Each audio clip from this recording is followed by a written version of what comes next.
दोस्तों, आप लोगों ने देखा होगा जिस तरीके से जो बच्चे और बच्चियां प्रदर्शन कर रहे थे जंतर मंतर पे संसद के पास में कर रहे थे, उनके ऊपर जिस तरीके से लाठी चार्ज की गई, बहुत बहुत बेशर्मी पार कर चुकी है सरकार। बच्चे अपनी मांग उठाने के लिए पेपर लीक मामले को लेकर के कि पेपर लीक ना हो, नौकरियां दी जाए और सुरक्षित रूप से दी जाए और अच्छे से अच्छे तौर तरीके से पेपर करवाया जाए, इस तरीके की मांग लेकर के युवा साथी जो है वो प्रदर्शन कर रहे थे। लेकिन उनके ऊपर जिस तरीके से क्रूरता पूर्वक पुलिस ने लाठी प्रदर्शन किया है, उससे कुछ घटनाएं याद आ जाती हैं। उस घटना को देखकर जलियांवाला बाग कांड याद आ जाता है, कहीं न कहीं उसकी याद दिला दी जाती है। और देखिए घिनौनी बात और शर्म की बात क्या हो गई। इस देश की मीडिया दिखाती है कि प्रदर्शनकारियों के ऊपर लाठी चार्ज किया गया। वो प्रदर्शनकारी नहीं थे, वो छात्र थे, वो अपनी मांग के लिए गए थे।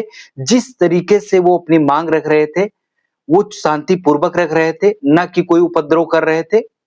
शर्म है, इस देश के प्रधानमंत्री के ऊपर शर्म आती है।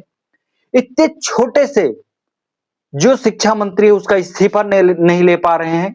इसका मतलब है कि या तो प्रधानमंत्री बहुत कमजोर हो चुके हैं या सत्ता के मोह में वो सब कुछ भूल चुके हैं और युवा को एकदम से दरकिनार कर दिए हैं।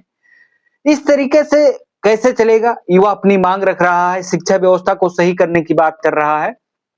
अगर आप यही लाठी उस पेपर लीक माफिया पे अगर चलाए होते तो किसी की हिम्मत न पड़ी होती और आपके सामने ये युवा आज मुंह उठा करके आपसे अपनी मांग पूरी करने के लिए नहीं पहुंचते और आपके ऊपर जिस तरीके से खुश थे युवा, ऐसे हमेशा खुश रहते। लेकिन आपने उन माफियाओं के ऊपर लाठीचार्ज नहीं किया, जबकि युवाओं के ऊपर प्रदर्शनकारी घोषित करके उन विद्यार्थियों को जो अपनी मांग रख रहे हैं उनको प्रदर्शनकारी घोषित कर करके और अपनी लाठीचार्ज करके उनको वहां से हटाने की प्रक्रिया आप चला रहे हैं।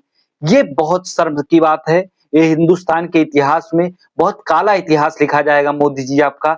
जितना आप ये जैसा कर रहे हैं बहुत गलत तरीका है। आपको युवाओं से बात करनी चाहिए और इतने छोटे से मंत्री का इस्तीफा तुरंत लेना चाहिए और हम युवा साथ भाई बहनों के साथ हमेशा खड़े हैं। नमस्कार।